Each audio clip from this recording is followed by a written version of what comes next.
Voilà, unis dans le sort, unis pour le sort, mesdames et messieurs. Vous savez votre émission micro-populaire, question de parler d'actualité. Aujourd'hui, nous sommes là avec l'apôtre Tubin et tout recevons ma manière sociale qui la politique à Cannabis. Mais avant tout, je dis un grand merci à la grande équipe de cette émission, grand merci à la coordination centrale, grand merci à M. Alain Tchon qui nous suit depuis Londres, ainsi que M. Balingarbongo, Jeffar, Mikote Toksula Bongo. Décision chez le Premier ministre Sylvestre Ilunga. Motion contre le président du Sénat, Alexis Tamboué Mwamba. Bureau définitif, vous savez que ça m'a bon, quels sont les enjeux politiques aux alliés la bus et puis tout ça bon pour religion parce que nous recevons sur ce plateau un homme dédié, apôtre Tubin. Bonjour. Bonjour Jeffer. Bonne santé. Ouais, ça va très bien. Marambozo Kendeni. Calme Kitoko. Nzamba Zosunga. Nzamba Zosunga. Lelo oyo tous ce nouveau cas ya décès na présidence apôtre Tubin. Na yamba ko lor ba monsieur Belé le kaka awa oloba que non ce qui fait ça ça l'attention té na ba ka ba décès zali koya et qui peut risquer ekotati peut-être nanda kuna et voilà qui ba kango ezali ko consultant que homme de Dieu analyse nous avec ça. OK. Il ne faut pas d'abord liwa ezanzela ya mutunyosu. Ya mbale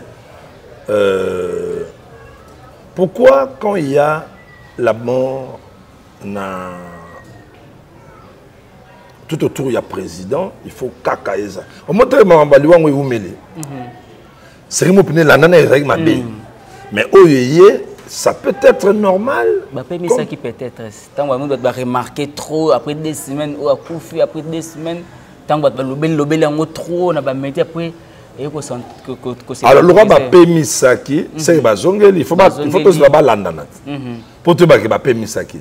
Non, là, vraiment, par rapport à ma cantinanga, je dis que l'Iwa et Yakanango, mais ceux qui tombent sous ces alliés, qui voient mon côté de ma boca batou, excusez moi, j'ai un poison de tuer belé, et il y a un cas. Parce que ça, l'autopsie, et il y a un poison, tu es allié normal. Ok. Tout ça, l'émission, le chef de l'État pose effectivité à pouvoir, soit il faut être dessus d'ensemble, soit il faut adhérer dans la coalition Oyo. Les autres, Janine Mabunda Kouyi, Sylvestre Ilunga Kouyi, et ça c'est une fois qu'on a une nouvelle réconfiguration, il y a politique, tout et kaka parmi l'évolution, il y a ma. Non, le président ne pouvait pas travailler sans pour autant y est président à la majoritaire dans le Parlement. Alors, à partir de la coalition, ceux qui bango, au bazar qui na tête de l'institution dans le Parlement et puis dans le Sénat, ceux qui s'adhèrent qui na vision un chef de l'État, premier à la tête. Alors, ma ben na bango siko comment est sa opposition. Tant que le président qui est nommé juge, il était. Bien qu'il y ait en coalition, mais sa figure on est opposant. Donc, ça dit que c'est chance de travailler. Tous en ayant, mais tout le monde des bananes, Marambe Simbate a échoué pour président sortant selon calcul de la carte Nabango, à Rozonga les sous-Nebonga. Or, la chose impossible, ça le matin. Il a fait son temps, 18 ans, c'est fini, c'est parti. Alors, moi j'ai beaucoup aimé la stratégie et l'intelligence que Dieu a donnée à Fachi.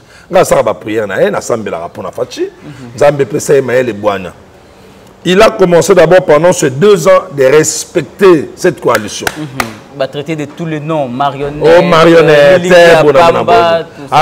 or, tous ces gens oubliaient que Mokonzamboka Azamoko. Le coup là, le président sortant, il avait quand même bien fait pour que, bon, na sali 2 mandats nangai, sur na tiki, après si penza bokonzi, na oyo, à longaki, na ba élection, comme nous le disons. Pourtant, le PSA qui n'a pas ni manqué. Parce qu'il devait, et ça l'a mis na ndenge ya alternance pacifique. Voilà, et même oui. Ça dit, Nazala qui président, je te laisse. Parce que tu as gagné les élections, toi maintenant, continue. Et ça, il y a attendance, il y a Kitoko, il y a Bondeko. Parce que propos, il y a Jean-Marc Aboun, et plutôt Augustin Kaboz ali secrétaire général ya IDPS à Lubaka Kabila Tali na opposition motuni na kopé sa confiance à mon que ça qui Félix alors propos na wana et misaki pena ba makambe belé. Non. Ça dit quand la copé ça il ne faut pas que Batouba zongo na ndenga mabe. Par rapport à la constitution na biso Kabila ne pouvait plus continuer à être président. Okay. Vous comprenez? Donc, lui maintenant à son tour, il devait céder la place à une autre personne. Il fallait qu'il... Attends, il n'est pas dans ma cambonaye. Attends, il a besoin, nous allons la protéger, et tout et tout. Quand Kabango Moko n'a pas travaillé, tu es comme on sénateur à vie. Président sortant, sénateur à vie. Au monde. Donc, tant qu'on est sénateur à vie, il ne peut pas faire des choses. Bon, ça va, on a tiré beaucoup de choses. Le roi a gagné, non. Ça devait se passer comme ça. Cérémonie fait ça, maintenant, le mal est que, Batu Oyo, il y a FCC, pour eux, nous avons langage. On dirait, Kabila, après si Fachi Bokonzi, Chikoyo, il y a Zalikola Bokonzi Ango. Donc Fachi ne peut rien faire sans lui. C'est pourquoi au monde il va salir des bêtises, des erreurs rébellées. Mais effectivement, vous avez raison parce que Fachi a grosse décision, sans pour autant ça la retourne à Kinga. Non, c'est faux, c'est faux. Le président Fachi, moi je l'appelle de fois prophète, de fois je l'appelle apôtre. Pourquoi? Il sait bien jouer son rôle. Coalition, nous allons travailler ensemble. On va donner des idées pour que Makambo et Kende. Mais dire que avant Azwa décision, il faut que Kingakat c'est faux. Auparavant, c'était comme ça. Hein? Moi, avant, je vais nommer ceux qui a été. Non. C'est là où maintenant, au moins, place Oyo, bato FCC, salaire. Et ça là qui est bandé. Faites ça, maëlé. J'ai fait. Adam maëlé. Contre Tango Sika. Togani coalition. Toyokano. Toke malé malé. N'émission mon abaraboué. Nabi Fachi Aza tellement. Mais bien ma casse, je retire. Non, je retire. Oh, Tala. Nabi na cheval kuna. A retirer. Nabi na coalition à retirer kaka. A olonganaye. Mais en prenant 2 ans moko. Attends l'année tout soit tu bien, tu connais.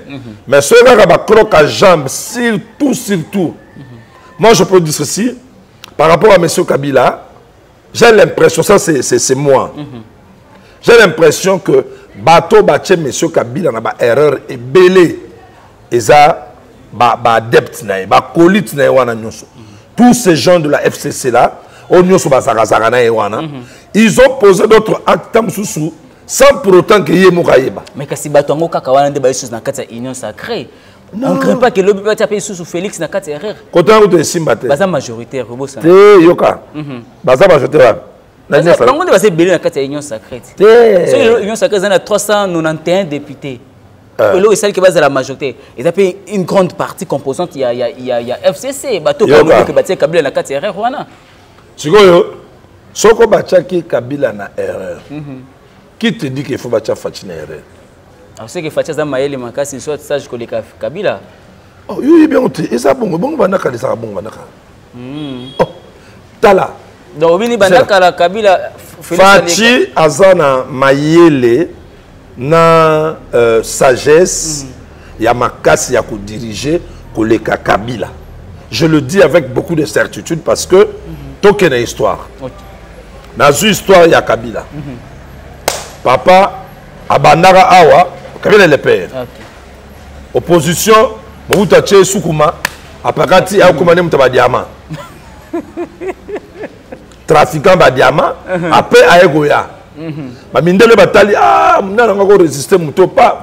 Il faut toyer Barakebo Konzina Bisso Bamboka Oyo. Mundela Anasima. Il faut toyer Bango. Si on est congolais, aux politique, là tu ne comprends pas les choses.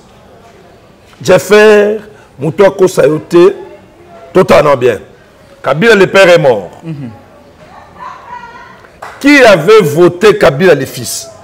Personne. Personne.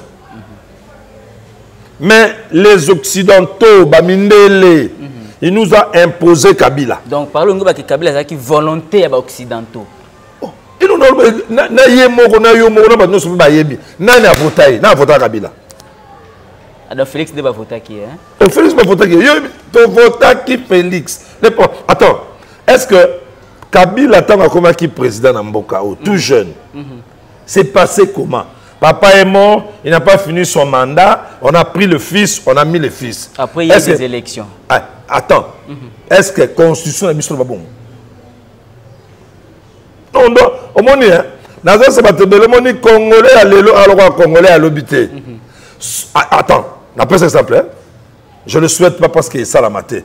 Admettons le président Fachi, n'a pas cité à Koufi.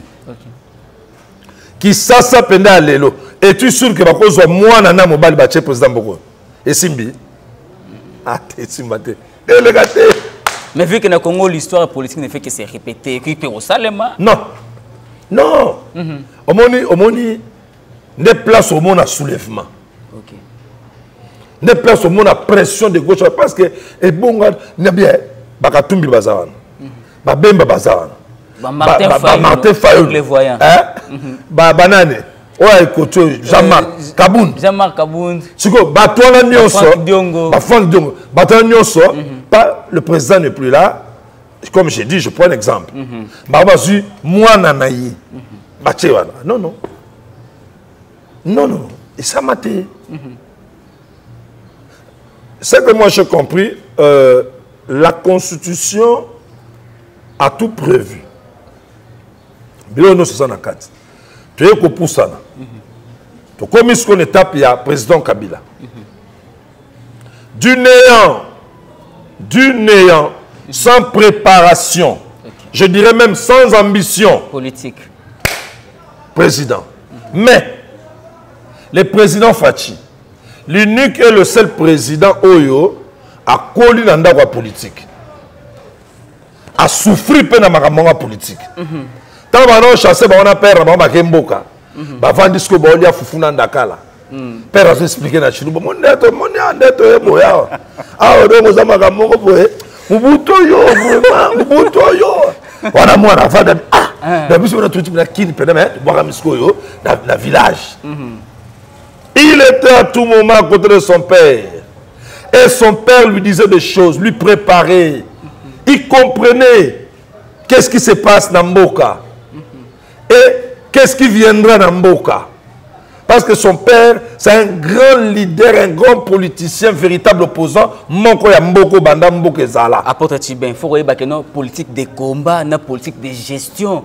Ils sont de mon côté. Expliquons, pour qui de combat ça veut dire? Politique de combat, politique de gestion. Qui faisait? Papa Etienne a plus politique de combat, politique de résistance. Voilà que le Félix Azana Bokozi. Aussi, est-ce qu'on a une gestion? Comment est-ce qu'on peut gérer son pouvoir? Est-ce que tu sais que le président Kadnani, papa Etienne Tshisekedi, est-ce que papa n'a pas trois doctorats belé? Tu es sûr que Nenga Zawana a une gestion? Kabila n'a pas entouré de professeur. Non, laisse tomber, laisse tomber. Laisse tomber. Si tous ces gens qui l'ont entouré, réellement, pendant ces 18 ans, qu'est-ce qu'on a dans le pays? Pendant 18 ans. Le pays est foutu. Le pays n'est pas... Le président Fachi fait un grand travail, d'abord, de faire sortir le pays dans le trou. On en parle. Image à Moutouka, et quand on a les boulous sur la piné et Koufi. Si on a mis ça, on a les boulous, il faut réparer la piné, après on a d'autres moussangs. Ce qu'il fait, il est en train de faire sortir d'abord le pays. Après, il va réparer le pneu. Après, le pays va entrer maintenant en marche. On a banani. La mère Mende, les mêmes gens qui ont travaillé. Attends d'abord, ils sont. Attends. Et l'autre place, nous sommes tenus dans le peuple congolais, nous sommes dans des ans. Vous comprenez l'idée là que va contribuer dans sacré. Papa, union sacrée ne veut pas dire que Bangwana Nyon sont des dirigeants Mboka. Non. Mais d'abord, des pouces. Attends, nous sommes en train d'échanger. D'accord. Attends. Ok. Omoni, batte belé non yebiso vérité au bagina FCC wana. Hein? Bango nyo sote bazamabe. Awane komi discours ya ko. Non, c'est ça la réalité. Bango nyo sote bazamabe. Zomona. Mais régime na système. Tu sais deux mots. Régime na système déjà yakati. Olingate il faut betanga ne bano betamana. Pourquoi? Parce que so lingo kenango boye ça peut te causer préjudice de la mort. Pour eux cause en trahison, on peut facilement te tuer. Ça on bon. Alors mutu po mi batte là, il fallait d'abord na kuma na système wana. Mais na minute où pas ya fati ezali système wana te. Parce que l'autre ils ont coiffé les bosses état de droit. Et puis bango moko ba yebi ke koton de to bosso to meki biloko na biso wana ya biyibela mwanza ya biboto la mwanza ya bikangela mwanza état de droit ya roi mutu ya kobre tombo miboye au sali faut pas ta. OK. Et ben tapé d'une manière sélective hein et ta la bata robeta. Et était longondo awa zaki pembongo ya santé. Batie ma kepo ndiko ije fa uzongisa ndambo. Or eza déjà mapé ou on a sali wana. Yoka. So bazokanga mutu pona procès d'intention. T'es fait. Au moins le point mais au moins l'état de droit là. Na ebisio na sakaso na makamba fatina na ebitelo elengi mona mutema po. Dans la kaka ndenge aoke nangoya au moins l'état de droit ceux on a battu na kati o baké na mabe kaka yango moko état de droit wana ezana ba mbinzo na kati kokanga yo elo boneza matata na sebisa Apota chibelo koneza matata dès lors que na selemba ou na bumbu a na kimbantie que mai ezalité courant ezalité. Ah bon on a un message de droit. Non, ça viendra après. État de droit ezali ko englober quotidien ya peuple congolais. Non, peuple congolais comprenons. Écoutez, je viens tantôt de dire ceci. Le pays est dans un trou. Babando bongi c'est la pine na kati kune otambola ndeni. Ah bon.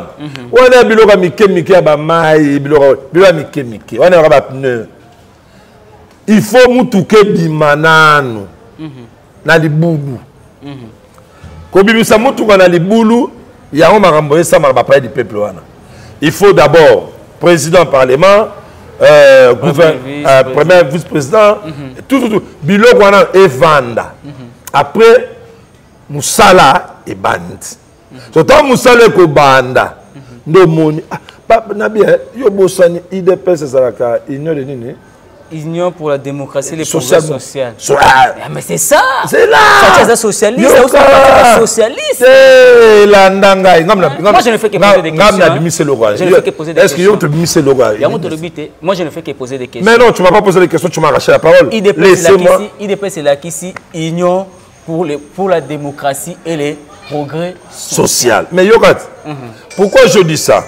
Dans le bien pour faire voir que dans le bien pour faire voir que nakati ya programme ya IDPS. OK. C'est que tout le monde de citer là, ça fait partie de la sociale. Ezali. Mais ce n'est pas des choses qu'il faut attaquer premièrement. Peuple, c'est pas grave. Peuple, et puis une année électorale. Peuple, souffrons un peu parce que tu as 18 ans de souffrance. Tu passes un temps de souffrance une année. Où est le mal? Ah mais oui, tu na souffrance, tu na souffrance, il y a 18 ans. OK. Alors, tu souffres peu moi à 2 ans, mais au monde a un mandat fachi, je te dis la vérité. Au CP là, ngapé na osepela congolais sont là de partout au moins bato ba wana potwana ba rouela ko yakisa sambangu bon mon apena que marambo kende bien au moins nazongi pour te dire que la façon que le président Fachi travaille oui bien il faut tous avoir une lecture spirituelle hein au fond de temps que mboke que bien qui pouvait croire que Mabunda wana kolongo personne. Qui pouvait croire que Ilukamba va démissionner? Personne. C'est-à-dire, le président Fachi fait en sa politique oyo. Tant que Mamango pète, azuka papier, caromoni papier à 50 francs. Nabik il y a 50 francs. Mindu qui te massa cité, bitumbate. Papier kak. Mabunda ke. Ah, mais avec ton dépression. Non, c'est pas un problème. C'est pas un problème. Non, il savait que il y a un prophète. Avec été, n'attendant ce que n'a bateau des bons cœurs, je veux travailler. Dans le monde, beaucoup de bien. Na discours na liboso to mbale, alobi ba makambo oeleka. Ngana yiko kipe makamba passé. Dans le niveau il y a Mutema. Pour dire que vos bêtises de plusieurs années, je ne suis pas là. Maintenant, ensemble, travaillons pour le progrès, l'avancement du pays.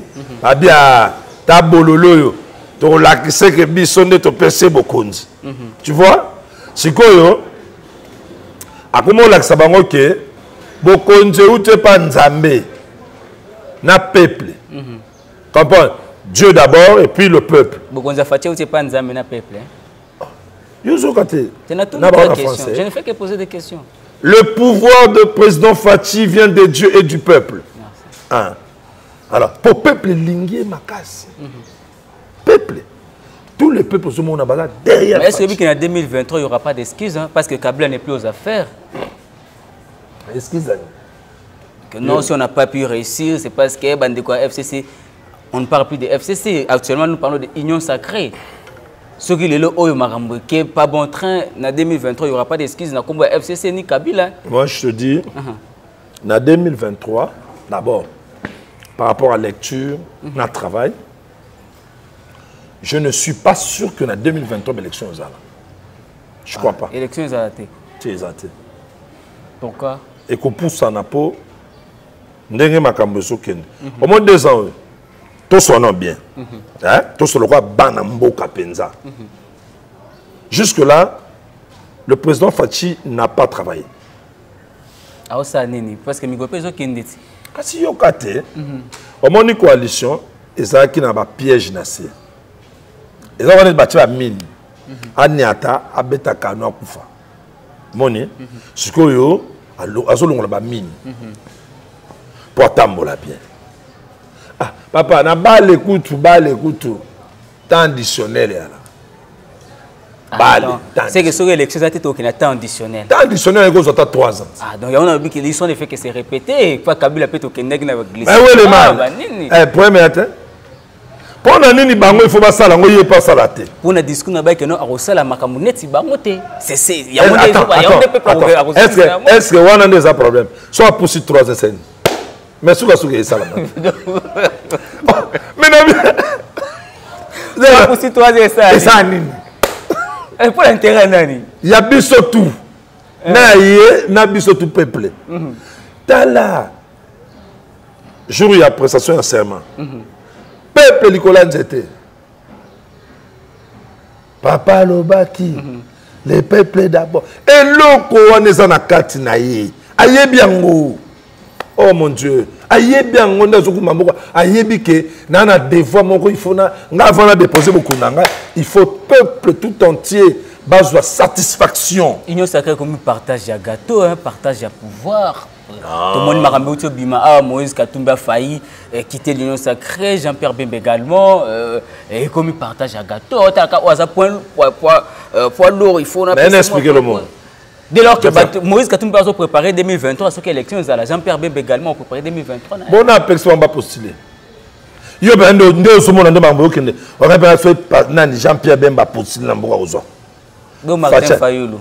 Aigle voyant, hein. Écoute ça, il choix là. Martin Fayoulou. Est-ce que vous avez que Martin est-ce que vous avez que Martin Fayoulou a risqué le mal nécessaire en 2023? Comme fut le cas de Jean-Pierre Bemba face à Joseph Kabila. Parce que nous opposons mon tel cas Jean-Pierre Bemba face à Kabila. Tout peut s'attendre Kabila nani Bemba. Et l'autre côté parce que bateau basala qui force na ba bendana. Je fais quand je vais tenir le bilan comme makambo. Martin Fayoulou ndenga zawana de lui-même avec ko sala o ya salité. Na parti na ye. Parce que Félix Nanding Yemo a sapé bengi à cette union sacrée. Non, non, non. Attends, Félix, attends d'abord. Non, non, non, non. Non, je pose des questions. Oyo, bateau bazata msous na chance au coup na binoté. O bazata msous na chance au la Félix a fasté. Mais il pas expliquer. Le problème est anine. Parce que Félix a bandi sikoyo pour faire voir na FCC que ngande naza président. Et puis Nazala a commandé na Kabila te. On se mona. A bandi consultation. L'année où on senti que place à faire à soi beaucoup consultation. Pas consultation. Et si ma consultation a nikini il y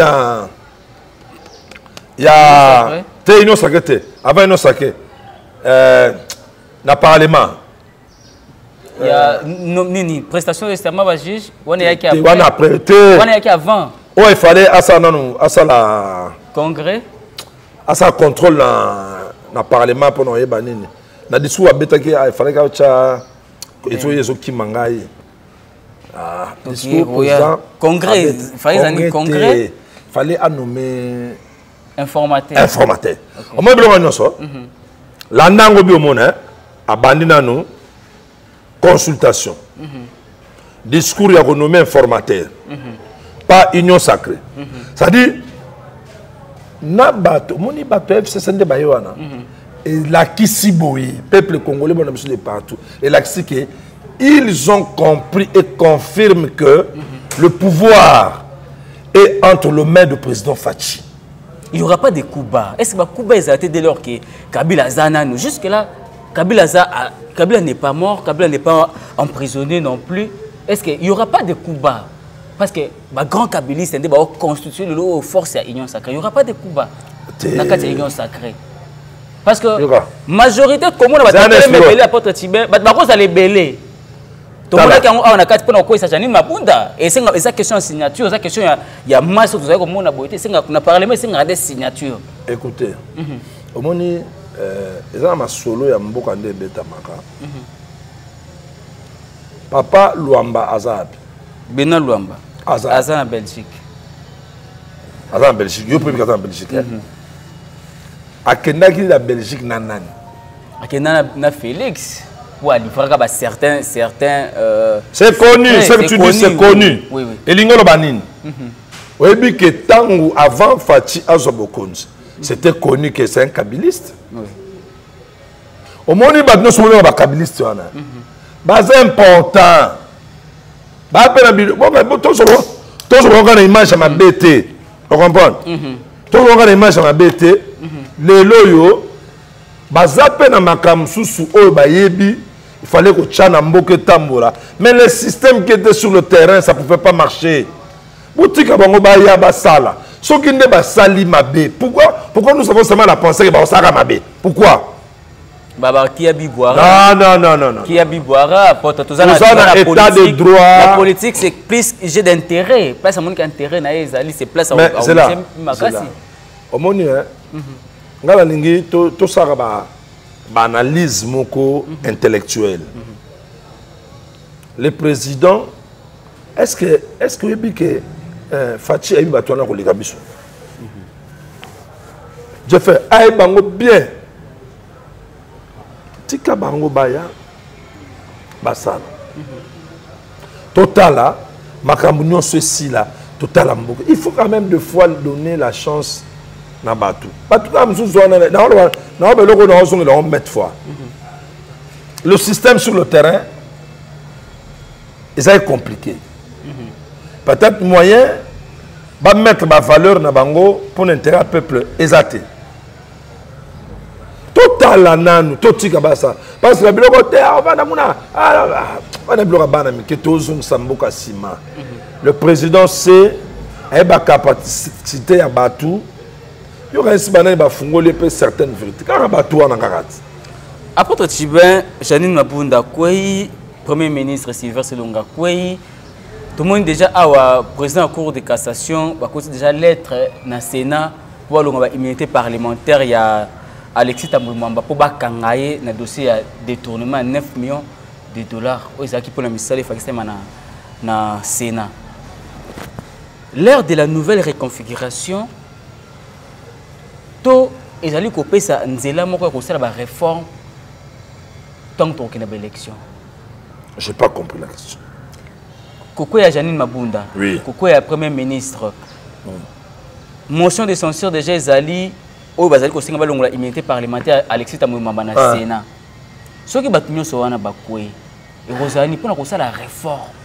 Poto kende ko changer ba loi électorale to ko saka ko sala continuité pour que toi aboutir na bonne gouvernance. Attends. Si je t'ai bien compris, omoni ba Janine. Ils ont même na bato FCC. Baza qui content na yété le système de travail na yé. Parce que ils appellent na bato FCC va signer ma pétition contre yé pas le loi. On avance. Tozui, tu as parlé de qui encore? Ilunga. Ilunga. Tala. Et ça na landa qui monsieur Moko, mais je ne sais pas s'il est qui, j'ai oublié son nom. Albi, la grosse erreur Oyo Ilunkamba, Najima Bunda Basalaki, de ne pas aller. Oui. On s'en bonne. Déjà, président de Mabagango, Moutounion, ça qu'on travaille dans la vision de la Bic Rouge. C'est clair. Le monsieur que tu as dit qui a volé l'argent. Alexis Tamboulmamba, président du Sénat. Président du Sénat, Mbongwani Naïbian. Mais il faut pas l'andeler, il faut pas kangaye. Mais nous connaissons ça normal. Et ça, là, ça peut dire que Moussala et Zosalam. Mais comment on est bien dans les zones où Moutoumoko? Bah, kangaye, bah, taliba bien, bah, kangaye, kozonga. Après, il y aura réforme. Bah, ça, réforme pour le candidat, pour changer la constitution parce que non, surtout qu'il y a une prolongation. Il y a 3 ans, ça peut le côté. Yoka, le pouvoir de 18 ans a modifié la constitution pour l'intérêt du président sortant, l'autorité morale Nabango.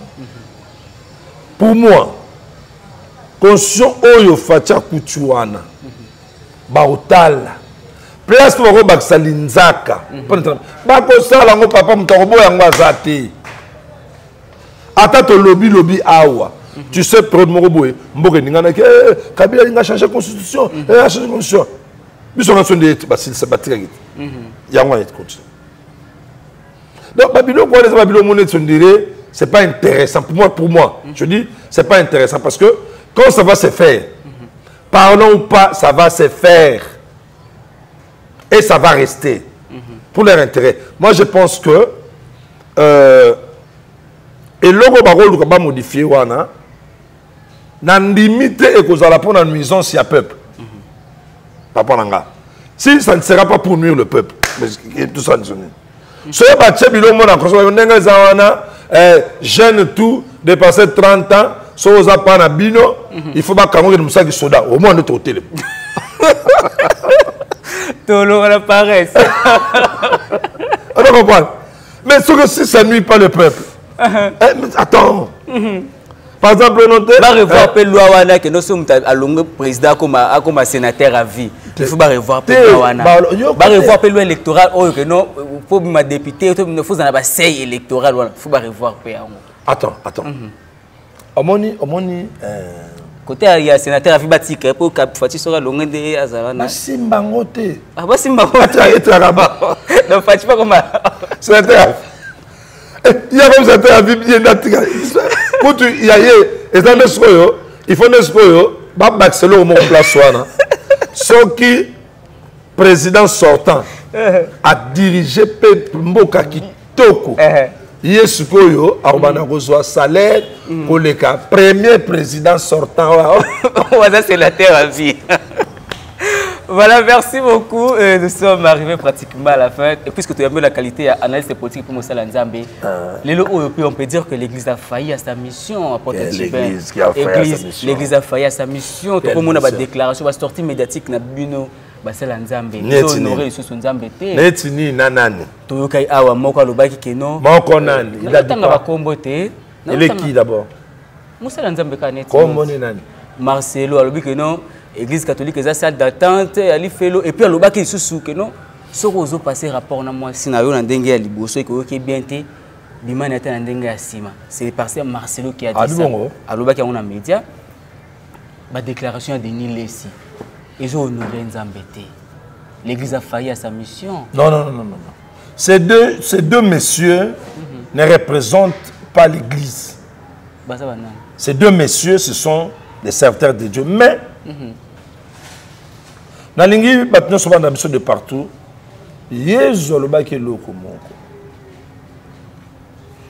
Pour Nzambe à solo.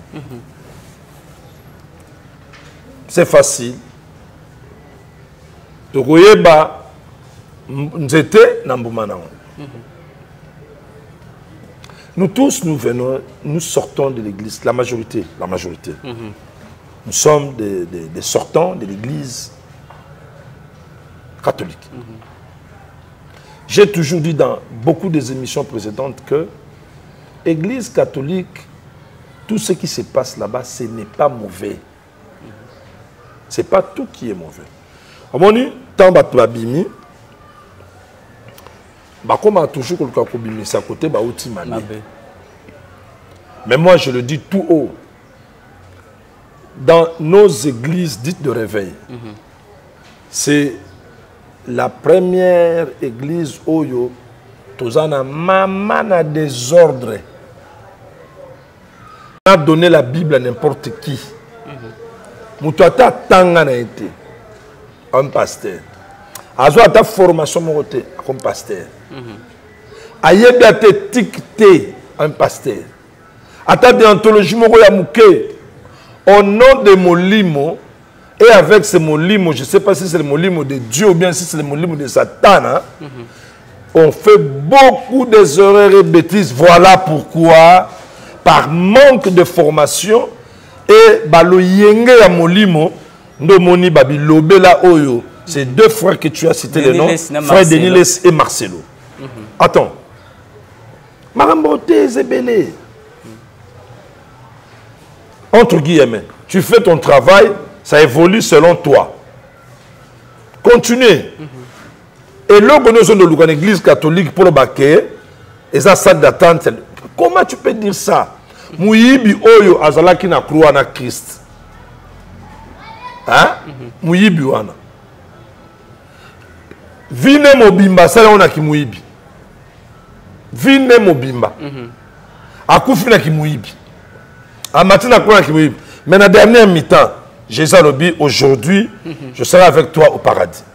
Ces gens qui sont à l'église catholique, nane ebisiye ke batouana ba na salle d'attente ya lifelo. Lui il connaît les gens qui vont aller en enfer et au ciel. Qu'est-ce qui prouve que lui va aller au ciel? Parce qu'il se présente au nom du pasteur. C'est une grosse erreur. Il y a Bilobé là. Et ça va passer Moussou, va supporter gloire. Le roi a comme la batte belé et il y a un Bilobé là. Donc ce sont des gens qui sont là, par exemple, Batumoko Boé, abîmé sur l'année est bien. Et Batumingi, oh, bah, où t'as la vie à passer. Soit sur gloire, bah, de la page, je bande à Kaka. On a Denis Lessi, ou Marcelo. Marcelo, on a bien Marcelo. Denis Lessi, autant beaucoup. Tu es autant beaucoup. Denis Lessi. Autant beaucoup. Oh, Denis autant beaucoup. Ah. Non, Denis Lessi, tu as beau terminer qui ça, ça va. Il y a moi le baron pour le. Hein?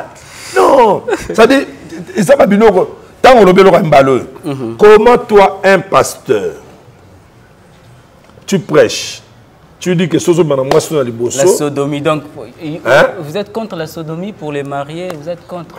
Ça se Vous fait êtes contre pas. cette pratique-là. D'abord, les choses comme ça, dire ça au monde, c'est pas ma nature. Je ne saurais pas. Mais Marcelo m'a dit ça, ça Moussa Lanzambe, tu as vu que non, la sodomie aussi, ça peut aller pour les mariés, ça Non. Il faut pas. Il y a des choses. N'habitez, hein. En tout cas, balani nabiso de partout. Moi, je n'ai pas ce courage de dire ça. Merci beaucoup, apôtre. Je n'ai pas ce courage de dire ça. Prochainement. En tout cas, j'aime votre manière de voir les choses. Je ne sais pas. Un dernier message, c'est plus le numéro. Ok. Pour Naban Nzambe Nyonso, de partout. Moi, c'est l'apôtre Chibin. Numéro 00200 plus 243 998 122 440. Alors, Bananzambe, Yezoloba Kiboui, Tokoyeba Nzete Namumanango. Comme une attente de la fin, que personne ne vous trompe, comme une attente de la fin. Être un bon pasteur ne veut pas dire qu'il faut avoir beaucoup de bandits. Non, non. Écoute ce que ce pasteur dit et regarde ce que ce pasteur fait. Si réellement il vient de Christ, en l'aksa, que bambumananga misala nanga, njete nango Yesu Masia. Mais ceux qui ont ça la makam, na azoluba, na azosala. Boye baraga atamsu njete na ye Satan. Boyo ke susute, so bosa na kata l'église ndenge na bobima, bobonde la Nzambe akotinda na l'église. Il y a de vraies églises ya Nzambe za ebele. Merci beaucoup, apôtre. Que Dieu vous bénisse. Que Dieu nous bénisse et que Dieu vous bénisse. Vous l'avez de partout dans le monde. Grand merci à la grande équipe de cette émission. Grand merci à M. Alain Tchongo qui me suit depuis Londres. Et puis, je vais faire mes côtés. Ceux qui nous ont besoin de bongo prochainement. Bye bye.